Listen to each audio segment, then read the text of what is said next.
미국에서는 앤서니 파우치 소장이 지금 이 코로나19 사태가 스페인 독감을 능가할 수도 있다, 이렇게 우울한 전망을 내놨어요. 코로나19가 분명히 스페인 독감과 같은 그런 무서운 그런 결과를 초래할 거라는 그런 파우치 수상의 의견에는 일부 공감을 하는데요.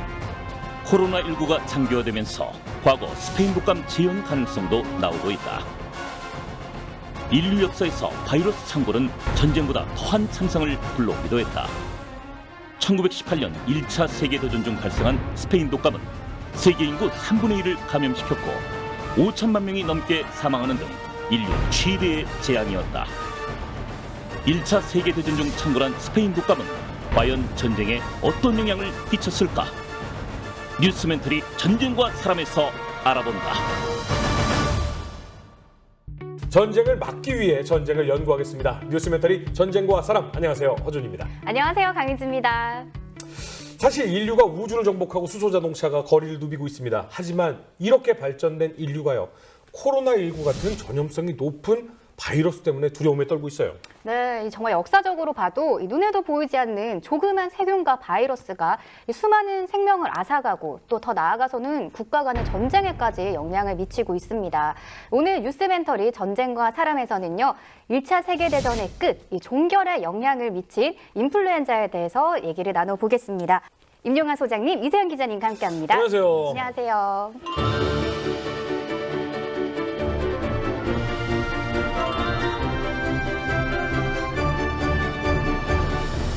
소장님, 아니 근데 인플루엔자는요, 독감이잖아요. 근데 이게 1차 세계대전에 무슨 영향을 끼쳤다는 겁니까?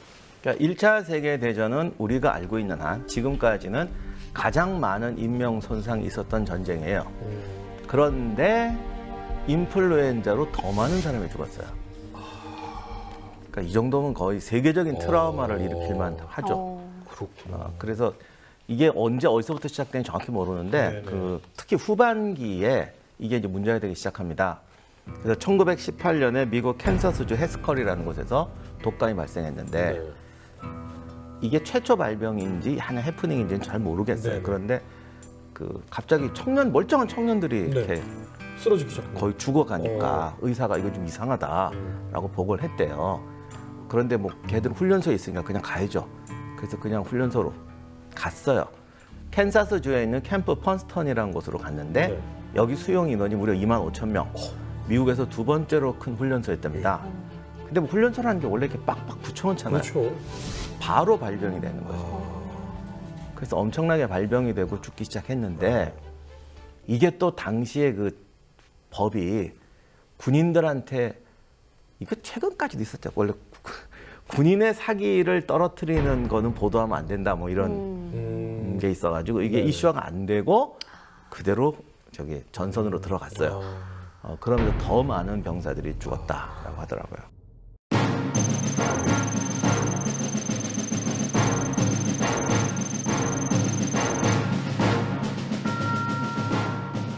훈련소 생각해보면 앞에 친구와 내가 완전히 바짝 붙어 있잖아요. 그리고 땀도 같이 흘리고 호흡을 계속 같이 하기 때문에 전염성이 높을 수밖에 없겠다라는 생각이 들긴 드는데 이거 위험한데 그거를 그냥 진행을 했네요. 그러니까 3주 동안에 1,000명이 넘게 죽었다니까. 와. 언니 제일 젊은 애들이잖아요. 네네. 아, 이게 애들이 죽기 살기로 싸우면 감기가 이겨내나 보다. 정신으로. 이렇게 생각했던 것 같은데 아마 감기라 우습게 봤던 것 같아요. 워낙 다른 병도 많으니까. 그랬는데 이제 후반기에 가서 환자가 늘어나기 시작하니까 문제가 되다가 오히려 종전이 되고 나서 돌아가서 전 세계로 병사들이 돌아가서 각지에서 병을 일으키면서 이게 스페인 독감이라고 이제 불리기 시작합니다. 아, 그래서 스페인. 근데요, 저는 예전부터 궁금했었거든요. 이게 스페인에서 발병해서 스페인에서 퍼져서 전 세계로 간 것도 아닌데 왜 스페인 독감이에요? 스페인에서 언론이 제일 먼저 보도를 했대요. 이슈화를 했대요. 그럼 뭐 우리나라에서 많이 설명하면 서울 독감 되는 거예요? 그러니까 이슈화 하면 안 되는 거야. 입 다물어야 되는 거예요? 스페인 사람들 좀 억울하겠어요. 그 미국 훈련소에서 잘한 거지. 잘못하면 미국 아메리칸 독감 될 뻔했는데 보도를 통제하는 바람에 엉뚱하게. 근데 그래서 그것 때문에 이제는 그 지역명이나 나라명 붙이지 말라고 했던 게 그때가 시초였다고 알고 있는데 맞죠? 홍콩 독감도 홍콩 아니라고 그러는 것 같은데. 저도 들어본 것 같아요. 홍콩도 이렇게 억울하다고 그러더라고요. 홍콩 할매는 확실한 것 같습니다. 네, 이렇게 군인들이 각 부대 그리고 해외로 이동하면서 이제 독감이 급속히 퍼졌을 것을 예상할 수 있겠는데요. 그럼 이 독감이 퍼지고 바로 사망자가 발생하기도 했다면서요? 그러니까 뭐 24시간 내에 사망했다고도 하는데 와.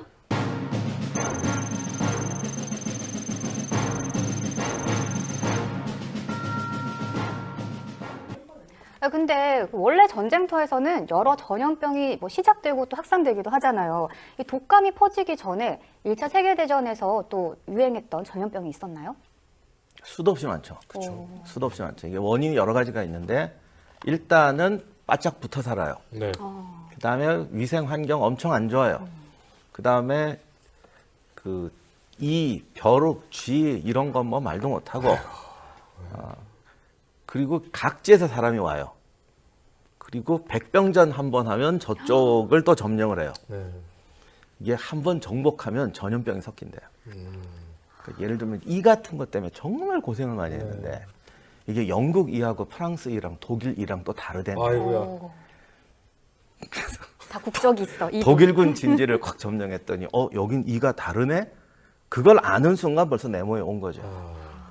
이게 각자 섞이면서 그 모든 병이 또 이렇게 그렇죠. 이쪽 피 빨았다 저쪽 피 빨았다 할 거니까.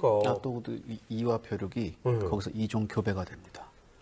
자기들끼리 그러면서 새로운 강한 유전자가 탄생하는 건가요? 막말로 이제 에얼리언이 나오는 거죠. 근데 사실 1차 대전에서 전염병에 취약했던 이유가 좁은 곳에 많은 인원이 오랫동안 그것도 더럽게 모여 있으니까 전염병이 많이 이제 퍼진 거잖아요. 그 참호잖아요. 네. 그러니까 1차 대전은 우리가 참호 전쟁이라고 보통 얘기해요. 트렌치 워라고. 그럼 왜 참호 전쟁이 될 수밖에 없었느냐? 그걸 한번 생각을 해봐야 되는데 전쟁 초기에 독일군이 신나게 밀고 가다가 저지가 돼요. 네. 그래서 독일군이 거기서 주저앉습니다. 주저앉자마자 참호를 길게 파요. 그다음에 자기 참호 앞에다 철조망을 놓습니다. 그리고 요소에다가 이제 기관총을 설치하죠. 독일군은 이 방어 진지를 구축해서 연합군이 공격을 해오면 이 공격을 흡수하고 다시 우리가 공격한다 이런 생각이었어요. 연합군이 이제 반격을 시작했습니다. 근데 막 갔는데 이제까지에는 기관총의 위력을 잘 몰랐어요. 물론 이 사람들은 러일 전쟁을 참관하면서 기관총의 위력을 어느 정도 알았는데 거기서 막 그 러시아군의 기관총에 일본군들이 쓸려나가는 걸 봤어요. 많은 참관자들이 와서 그때 프랑스군 장교가 한 유명한 말이 있습니다. 바보 같은 일본군. 우리 프랑스군 병사들이면 즉각적으로 소총 반격을 해서 점령을 했을 것이다. 우리 프랑스군은 다르다라고 얘기합니다. 그 기회가 왔습니다. 프랑스군들한테. 들어갔어요. 네. 그런데 이 병사들이 막 가다가 철조망을 만나게 되니까 주춤하게 되잖아요. 그렇죠. 바로 이때가 기관총 사격의 타이밍입니다. 양쪽에서 크로스로 기관총을 사격을 해대니까 킬존에 있던 프랑스군, 영국군, 연합군들이 완전 대량 학살을 당하기 시작하죠. 대대 하나가 전멸하는데 5분, 연대 하나가 전멸하는데 10분이 걸렸습니다. 그리고 이때 그 젊은 장교들이 많이 사망을 하게 되죠. 그렇죠. 왜냐하면 특히 영국군 같은 경우에는 장교가 맨 앞에 서는 전통이 있었어요. 네. 왜? 장교가 앞에 안 서면 병사들이 안 따라온다. 근데 뭐 어떻게 됐겠습니까? 권총 하나 딸랑 들고 호각 불면서 가는데 금방 뭐 가다 보니 그러니까 뒤돌아볼 때마다 병력이 5분의 1씩 없어지는 겁니다. 그리고 어느 순간 나 혼자만 그렇죠. 남았고 곧 나도 총에 맞아 쓰러졌더라 이런 얘기가 있어요. 근데 이제 이렇게 해서 이제 독일군이 연합군의 공세를 막아냈습니다. 그럼 당연히 연합군도 바보가 아니니까 자기들도 참호를 파고 철조망하고 그렇죠. 기관총을 설치하겠죠. 독일군이 공격을 했습니다. 똑같이 괴멸이 됩니다. 그렇죠. 그러니까 이건 4년간 완전히 이런 대량 학살이 끊임없이 번복이 돼요. 그러니까 전 솔직히 말해서 이때 당시의 지휘관들이 예전의 전쟁만을 생각하고 있었어요. 그래서 얼마나 전쟁 기술, 과학 기술이 발달했는지를 생각을 못 합니다. 그러니까 전술이 기술을 못 따라가는 그런 전쟁이었죠. 그러니까 사실 그 상황이 반복이 되니까 참호와 참호 사이에 철조망이 있고 그 철조망과 철조망 사이에 시체 산이 있었던 거잖아요. 그러니까 그 중간에 이제 무인지대가 있죠. 네. 당연히 그 무인지대 얼마나 시체가 많겠어요. 그럼 또 이제 시체들을 맞아요. 그 예. 작년에 개봉했던 네. 기생충하고 그 아카데미상 1917이라는 네, 영화가 있었죠. 그 경연을 했던 그 영화에 보면 그 장면이 굉장히 처참한 장면이 잘 나오죠. 쥐들이 가요. 그래서 이 쥐들이 이제는 산 사람을 공격합니다. 네. 그래서 이 병사들이 철망을 덮고 자야 돼요. 네. 쥐들의 공격. 무니까. 예. 산 사람을 먹으려고 하니까. 그 개 많으니까 한 입에 막 손가락 하나가 뭐 떨어져 나갈 위기에 그렇죠. 있으니까. 그래서 그 쥐한테 물린 병사를 치료하는 전문 병원까지 생길 정도로 어. 이 참호가 하나만 있는 게 아니라 참호가 보통 기본이 세 줄이에요. 네. 그러니까, 가장 뒤에 있는 참호는 이제 쉬는 참호예요. 네. 거기는 안전하죠. 네. 그다음에 두 번째 참호는 이제 전선으로 갈 사람들이 네. 대기하는 참호. 가장 비참한 참호가 맨 앞에 있는 제일 참호인데 처음에 참호를 파놓고서 무슨 일이 있었냐면 사람이 가장 중요한 게 이 참호 얼마 이게 길지 않을 줄 알았어요. 네. 기간이.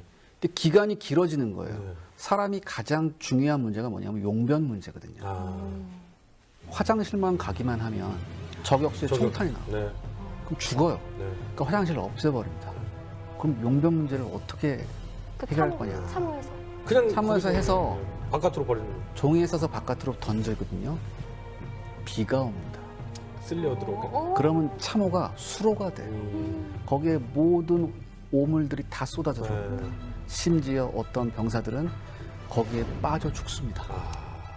이게 참호, 그러니까 계속 미끄러지니까. 이게 무너지면서. 네. 그게 통에다가 받기를 했는데 통에다가 받으면 이걸 갖다 버려야 되잖아요.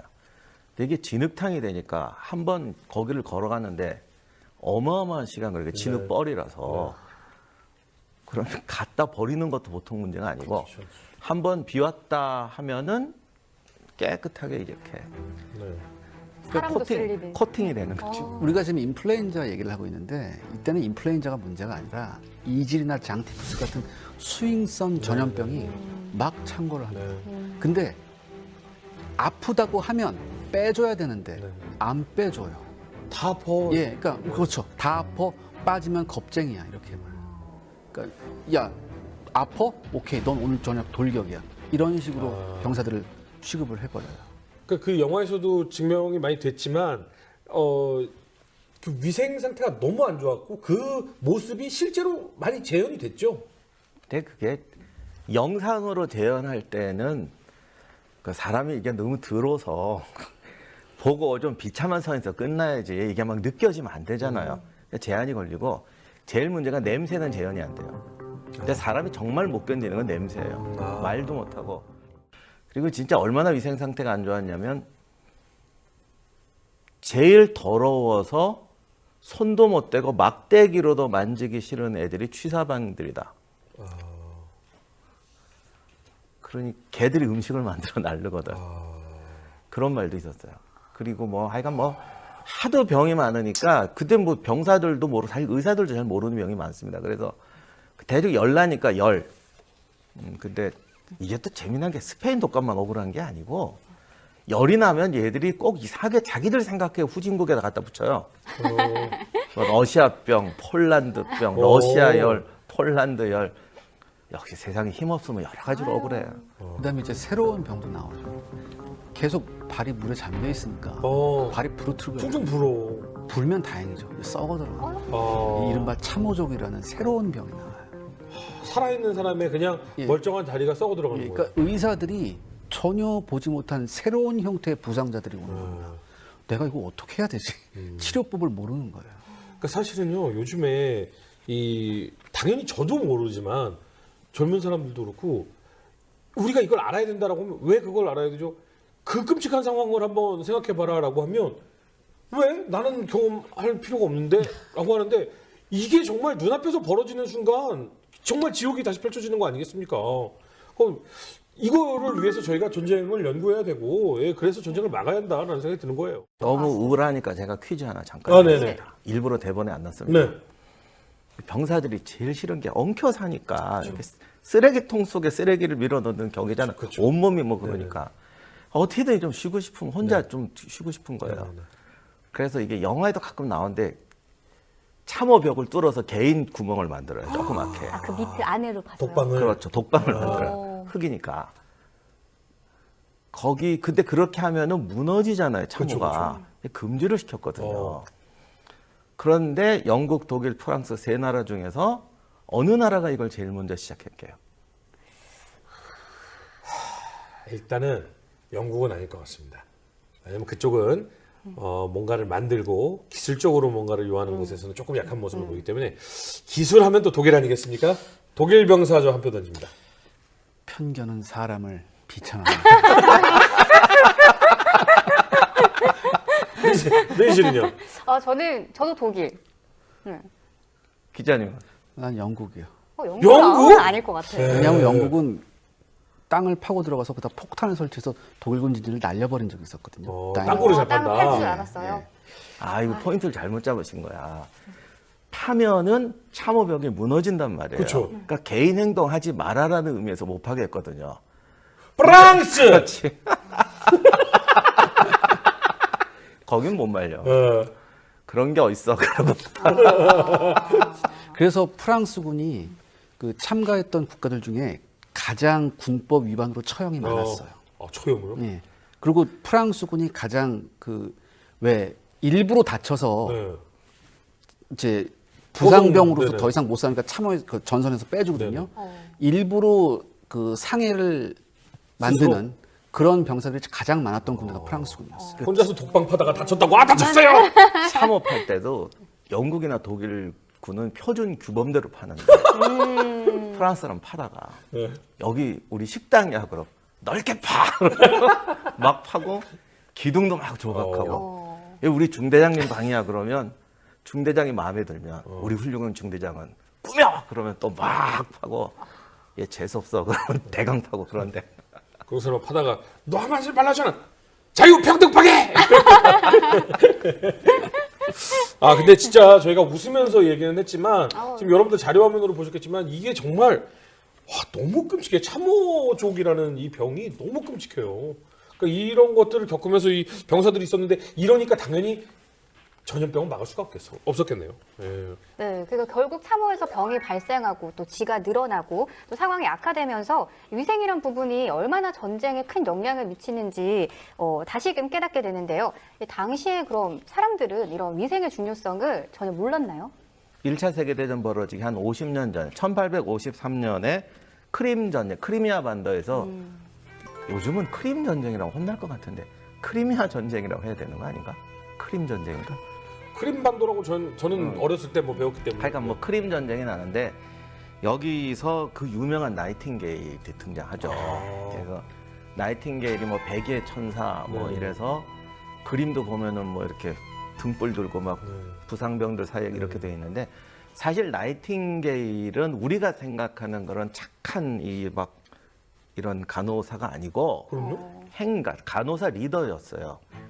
그러니까 어떻게 보면 수간호사. 아니요 행정가 이런 지휘하고 대단한 리더였어요.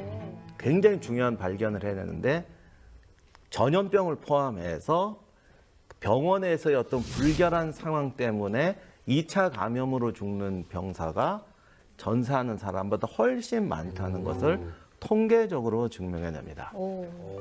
그리고 간호원들을 시켜서 씻고 빨고 이런 것만 하는 게 아니고 건물 구조 자체도 다, 나 깜짝 놀랐어. 우리 생각에 뭐 야전병원 그러면 뭐 우리도 지금 이런 말 하지만 막 아니야. 감염을 안 시키기 위해서는 병원 설계를 어떻게 해야 되고 높이는 얼마나 돼야 되고 이런 거를 그 파견했던 간호사들하고 다 조사하고 나이팅게일이 그것까지 했다고요? 그러니까 대단한 이런 정말 그 대단하다. 리더예요. 간격을 어떻게 해서 거기다 어떻게 배치하고 환기는 어떻게 시켜야 되고 아예 건물 구조까지 그려져요. 천장을 높게 덮고 어떻게 빠져야 되고 이런 건물하고 이런 건물하고 이런 건물이 있는데 여기 인도군 들어가고 뭐 들어갔더니 어떻게 병이 다르더라 이런 보고서까지 다 해서 그야말로 야전 의학뿐만이 아니라 소위 감염을 예방하기 위해서 의학이 어떻게 가야 되고 간호사들이 어떻게 해야 되는지를 다 보여주게 됩니다. 전사 3만 5천여 명, 부상 3만 5천 명. 놀라운 거는 비전투 사망자가 37만. 에? 그 10배가 넘는다는 거예요. 와. 전체 사상자의 70%가 2차 감염 감염. 사망이에요. 근데 이 비율을 나이팅게일이 하고 나서 뭐 몇 퍼센트로 떨어뜨려요. 와. 이거 정말요. 우리 임 박사님의 오늘 이 방송이 나이팅게일의 한을 풀어주는 것 같아요. 왜냐하면 저도 어렸을 때 그랬고 지금 우리 아이들이 보는 곳에서는 나이팅게일의 위인전이 많이 없어졌어요. 저희 어렸을 때 많이 있었는데. 근데 거기 보면 백의의 천사, 맞아. 자기를 희생하고 병을 돌보고 이런 얘기만 나오는데 사실은 시스템을 만들어서 수많은 병사를 살린 거 아니겠습니까? 이건 뭐 어떤 분이 연구하셔서 책 번역본 나온 것도 있는데 아무튼 나이팅게일님이 만족한 미소를 보내요. 하여간 나이팅게일은 그런 쪽으로 대단한 사람이었어요. 그 시대에 진짜 대단하네요. 그러니까 우리가 이 크림 전쟁의 사상자를 조금 더 면밀하게 볼 필요가 있습니다. 네. 크림 전쟁에서 전체 사상자가 53만이거든요. 근데 이게 단 3년간 난 사상자예요. 네. 크림 전쟁 앞에 가장 큰 전쟁은 의외로 나폴레옹 전쟁입니다. 나폴레옹 전쟁은 거의 20년 가까이 진행됐거든요. 이때 나온 사상자 숫자하고 맞먹어요. 단 3년간 벌어진 전쟁이. 그럼 도대체 이게 왜 어떤 영향을 미쳤나 한번 우리가 생각을 해봐야 되거든요. 무기의 발달? 예, 두 가지 무기가 있습니다. 첫 번째 보병의 소총과 두 번째 대포의 발달이 아주 급격하게 나옵니다. 크림 전쟁 이전까지 쓰던 총이 대부분 병사들이 활강식 머스켓을 썼어요. 네. 그러니까 어떤 거냐면은 이제 제가 하나 보여드릴게요. 네네. 주머니에 머스킷 총을 넣고 다니세요? 아니요. 힘들어. 이제 머스킷 총이라는 게 이런 납탄환을 날리는 총입니다. 총알이에요? 네. 그러니까 보통 이건 납은 현장에서도 만들 수 있어요. 오. 납을 끓여서 틀에 부은 부어서? 다음에 이렇게 딱딱딱 만들어요. 오. 그런데 이 납탄, 그러니까 활강식이라는 건 이 총 안에 강선이 없다는 뜻이거든요. 그냥 쇠파이프예요. 네네. 쇠파이프에다 놓고 쏜 건데 이게 무슨 문제가 있냐. 네. 이걸 이제 총구에다 놓고 이제 꽂을 대로 계속 꼽잖아요. 네. 그 과정에서 얘가 납작해져요. 눌리니까. 예, 눌리니까 납작해져요. 그러니까 공기역학적으로 대단히 안 좋죠. 그래서 유효 사거리가 100야드, 90m 정도밖에 안 됩니다. 근데 크림 전쟁 무렵에 뭐가 나오냐면 벨트 탄환이라고 해서 이 탄환에다가 벨트식으로 이렇게 벨트가 되어 있어요. 허리띠요? 예, 허리띠 같이. 오. 그 다음에 총 안에 강선이 2개가 파여 있습니다. 이 벨트 같이 껴 넣어서 이게 안에서 나선 형식으로 돌아가요. 돌려주고. 그러니까 쉽게 말해서 발사되면서 얘가 회전을 합니다. 오. 모든 물체는 회전하면서 날리면 훨씬 멀리 그렇죠. 정확히 날아가죠. 이게 러시아군이 썼던 총이에요. 벨트 탄환 총이라고. 이게 유효 사거리가 100야드에서 300야드까지 늘어납니다. 3배가 예, 그러니까 270m까지 정확히 날아가요. 근데 그 반면에 영국군하고 프랑스군은 이보다 더 좋은 총을 썼어요. 미니에탄이라고 해서 원추형으로 되어 있는 총을 썼어요. 총탄을 썼어요. 그러니까 원추형이니까 훨씬 공기를 가르면서 가겠네. 더군다나 얘는 완전 강선식이에요. 그래서 감속 완전 돌아가요. 얘는 유효 사거리가 400야드, 360m까지 날아갑니다. 그러니까 이전에 볼 수 없었던 강력한 총이 나왔어요. 근데 전술은 똑같이 전열 보병이었거든요. 이렇게 떼지어서 막 가는 거. 일렬로 서서 가는 네. 거예요? 아이고야. 그러니까 예전에 전술을 썼는데 훨씬 강력한 총으로 쏘니까 어떻게 됐습니까? 양쪽에서 사망자가 엄청나게 나온 거예요, 사상자가. 두 번째는 대포인데요. 나폴레옹 전쟁 때까지 대포는 커다란 쇠공을 그냥 날리는 거예요. 그렇죠. 1820년 무렵부터 장렬탄이 나옵니다. 쉽게 말해서 폭발 효과가 나는, 네네. 폭발해서 파편 효과가 나오는 네. 대포가 나오기 시작해요. 이것도 안에 강선이 파여 있습니다. 그러니까 이전 대포보다 1.5배 더 멀리 나가고 폭발 효과로 인해서 살상 효과는 3배가 납니다. 그러니까 크림 전쟁이라는 게 어떤 전쟁이냐면 이 전보다 말할 수 없이 많은 사상자가 쏟아져 들어옵니다. 말씀하신 대로 사상자가 쏟아져 들어오니까 한 공간에 예전 볼 수 없었던 엄청난 병사를 수용하게 되는 거죠. 그리고 이게 그 즉사가 그렇게 많지는 않거든 실제로는. 그러니까 총탄이 파고드는 상태에서 그냥. 그렇죠. 포탄 이러니까 부상자가 엄청 많으니까 지금까지 보지 못하던 수준의 병사를 갖다 놓으니까 그 2차 감염이랄지 별게 아니고 깨끗하게 소독한 붕대, 그리고 이제 나이팅게일이 굉장히 중요한 게 조리. 그것도 연구를 해요. 그러니까 그리고 아까 말했던 취사병이 제일 더럽다. 생각해 보세요. 그냥.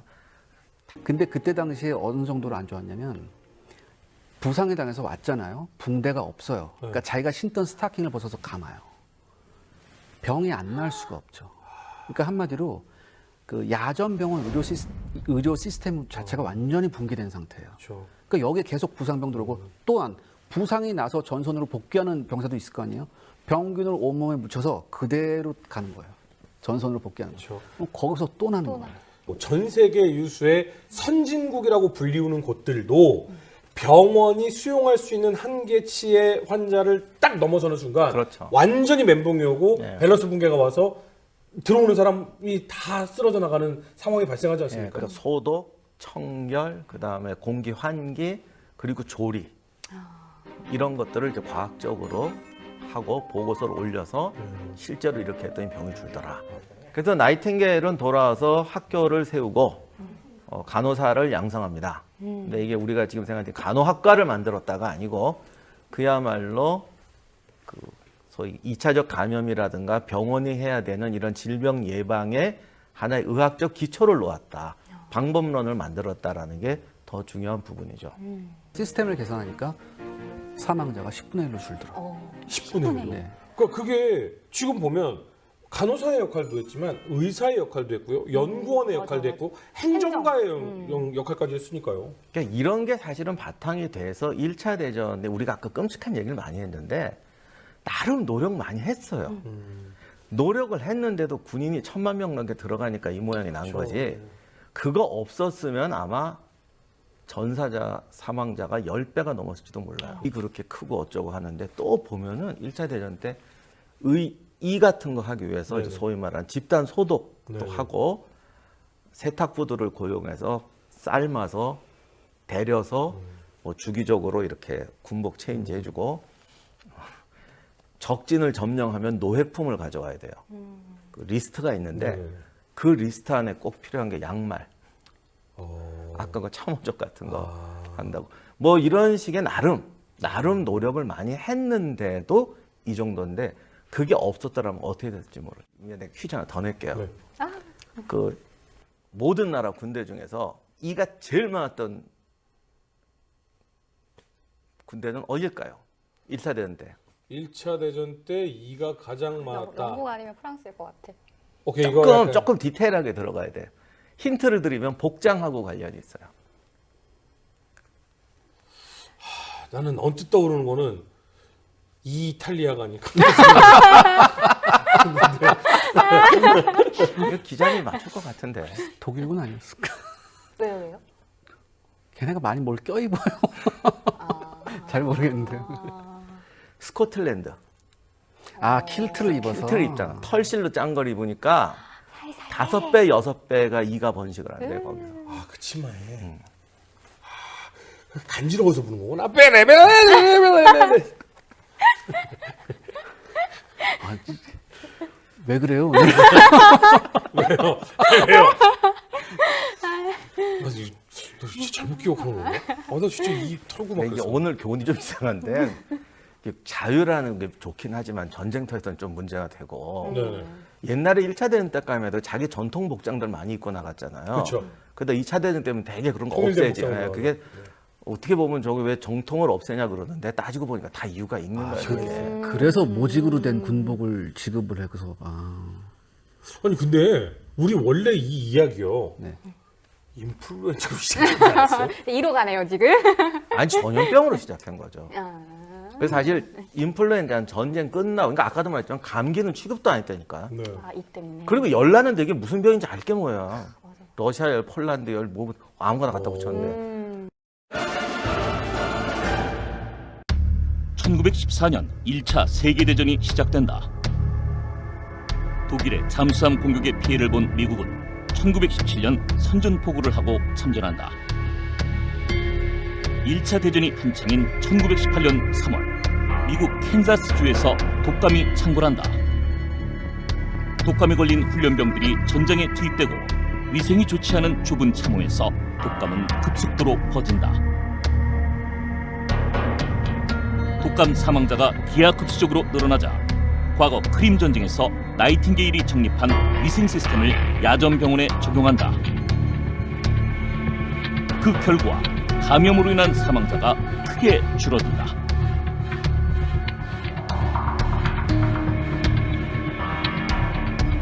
(1918년 11월) 종전 이후 스페인 독감은 2차, 3차 두 번에 걸쳐 전 세계를 강타한다. 네, 정말 질병, 전염병에서 위생이 정말 중요한 역할을 했다는 거를 이 크림 전제 나이팅게일을 통해서 확인해봤는데요.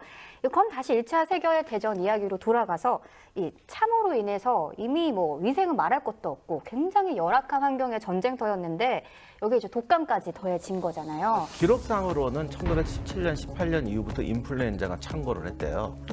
그러니까 이게 아까 기자님도 얘기했지만 호흡기로 막 하니까 참호에서 막 번져 나가고, 그리고 원래 1918년쯤 되면 병력이 너무 많이 죽어가지고 영국 같은 경우는 12살, 15살짜리를 징집을 해요. 아이고요. 얘들이 전선에 나가기 직전이었거든요. 네. 그런 상황에서 훈련소에서도 걸리지 뭐 하니까 결국은 병력 부족 때문에, 병력 부족이 1차 대전 종전에 굉장히 중요한 요인이었다는 건 다 알려진 사실인데 전사자보다 질병 사망자가 더 많으니까 네. 인플루엔자가 상당히 중요한 역할을 한 건 분명하겠죠.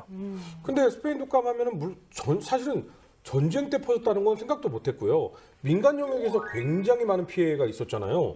이게 그러면 군인들 사이에서 퍼진 게 민간으로 퍼지게 된 건가요? 그렇죠. 이 사람이 제대해서 집에 가니까. 오래 가나 봐요, 그 독감이? 아니 몸에 갖고 갔으니까 몸에 넣어서 가면 살아 돌아오면 일단 껴안을 거 아니야. 같이 밥 먹고. 그쪽은 항상 그렇죠. 더군다나 그러면서. 이제 20세기 이때쯤 되면 20세기 네. 초쯤 되면 이전과는 비교할 수 없는 수송수단의 발달이 있잖아요. 대략. 열차가 있고 뭐가 있고 딱 하니까 항구에 딱 내려서 자기 고향으로 가잖아요. 사방으로 열차 타고 가는 거예요, 애들 다. 아니 1차 대전 때만 해도 민간 여행을 그렇게 발달 안 했기 때문에 이 1000만 명이 넘는 병사들이 방금 모였다가 집으로 한 번 간 거는 역사상 없는 최대 인구 이동이었죠. 그리고 정말 기자님 좋은 지적인데 골고루 징발했잖아. 네. 산간 벽지에 모든 마을에 다 가는 거예요.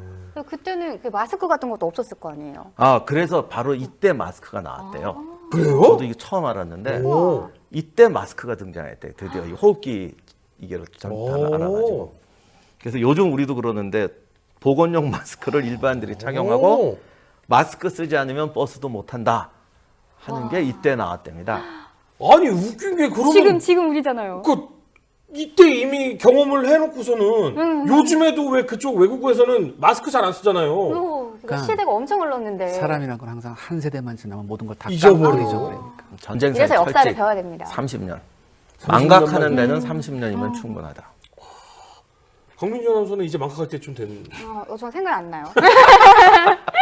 네, 그리고 이 어마어마한 사망자, 특히 20대 젊은이들을 죽음으로 몰고 갔던 이 독감이 어떻게 종식이 된 건가요? 뭐 저도 의사가 아니라 솔직히 잘 모르겠는데 일단 또 그러니까 격리는 옛날부터 알았어요. 네네. 근데 너무 많은 사람이 발병하면 격리할 방법을 못 찾는 거죠. 뭐 격리하고 의료 서비스 발달하고 또 바이러스가 아마 스스로 약해지니까. 그러니까 1918년보다 더 많은 사망자를 낸 게 1919년입니다.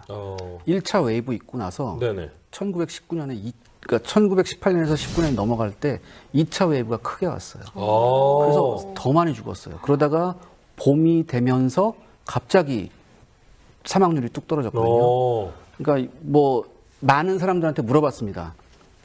도대체 스페인 독감이 어떻게 잡혔냐라고 했을 때 잡힌 게 아니다라고 말하는 의사들이 훨씬 많았었어요. 그래요. 그러다가 또 변이를 일으키면 뭐 맞아. 30년 된가 한번 또 터지고 또 그렇게 됐다가 또 변이를 일으키면 또 뭐 그렇게 다 홍콩 독감 뭐 이렇게 나오는 거라던데요.